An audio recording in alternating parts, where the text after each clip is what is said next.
तो बेटा साडी थ्योरम 10.1 ਦੇ ਵਿੱਚ ਚੱਕਰ ਦੀਆਂ ਬਰਾਬਰ ਜੀਵਾਵਾਂ ਕੇਂਦਰ ਉੱਤੇ ਬਰਾਬਰ ਕੋਣ ਬਣਾਉਂਦੀਆਂ ਹਨ।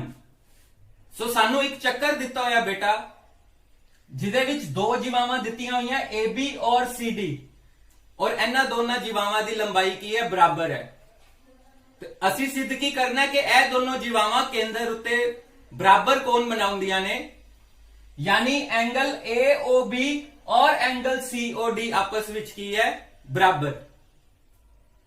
सो बेटा किसी भी थ्योरम नु सॉल्व करने वास्ते उन्हें प्रूफ करने वास्ते कुछ स्टेप्स होंगे है, जिदे विच सब तो पहले की है गिवन कि सानू स्टेटमेंट दे विच दिता की होया है, और फिर उस तो बाद टू प्रूव सिद्ध की करना है सानू कि सानू पूछया की होया है। और जे उस थ्योरम नु प्रूफ करने वास्ते सानू कंस्ट्रक्शन की जरूरत पैंदी है, रचना करने की जरूरत पैंदी है, ते असी फिर उस डायग्राम दे विच या उस फिगर दे विच रचना करते हैं। जो भी स्टेप्स सानू जरूरत पैंदी है असी वो स्टेप्स जड़े है वो पूरे करते हैं, और फिर असी उस थ्योरम नु की करते हैं, प्रूफ करने की कोशिश करते हैं। सो आओ बेटा इस थ्योरम नु असी हल करिए, प्रूफ करिए। चक्कर दी बराबर जीवावां केंद्र उत्ते बराबर कोण बनाउंदियां हन। सो बेटा सानू की दिता होया है, सानू दिता होया है एक चक्कर जिसका केंद्र O है, और उस चक्कर दे विच दो जीवावां दित्तियां होईयां AB और CD। इस तरह के AB और CD दोनों की लंबाई की है, बराबर है। AB और CD आपस विच बराबर हैं। सो असी सिद्ध की करना है, असी सिद्ध करना है कि AB और CD जड़े केंद्र उत्ते कोण बनांदियां ने, वो दोवें कोण जड़े है वो आपस विच बराबर ने। एदा मतलब असी सिद्ध करना है एंगल AOB बराबर है एंगल COD,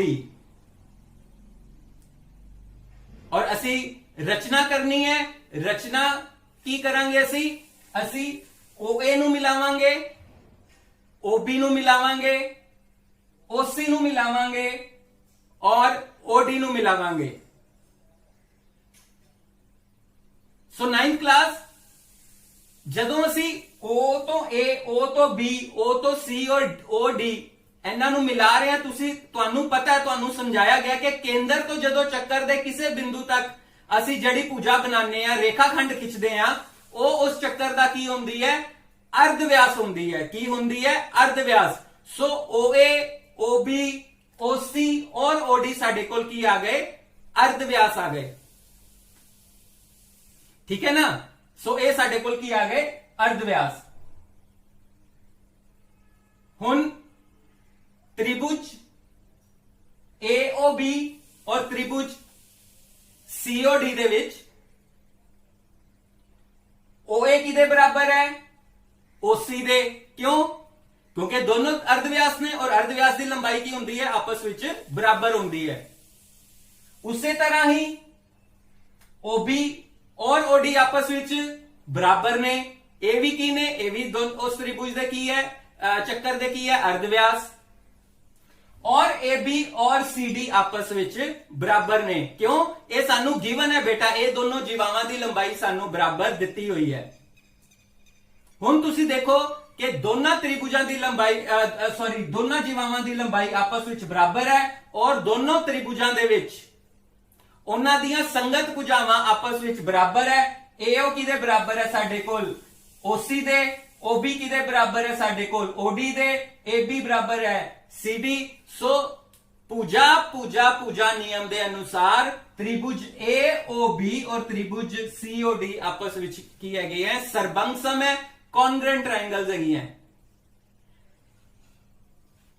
सो 9th क्लास तुहानू चंगी तरह याद होएगा कि तुहानू सिखाया गया सीगा कि जे दो त्रिभुजा आपस दे विच सरबंगसम होण तां उन्हां दे संगत भाग, कोरस्पोंडिंग पार्ट जड़े वो आपस दे विच की हुंदे है, इक्वल हुंदे है।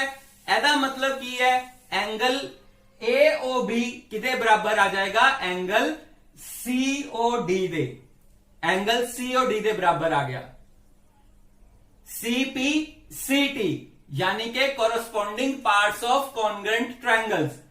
सो बेटा यही असी सिद्ध करना सीगा कि जे किसी त्रिभुज किसी चक्कर दे विच दो जीवावां ਆਪਸ ਦੇ ਵਿੱਚ ਬਰਾਬਰ ਹੋਣ ਤੇ ਉਹ ਕੇਂਦਰ ਉੱਤੇ ਬਰਾਬਰ ਕੋਣ ਬਣਾਉਂਦੀਆਂ ਹੈ। ਉਹ ਅਸੀਂ ਸਿੱਧ ਕਰਤਾ। एंगल AOB और एंगल COD आपस में की आ गए बराबर।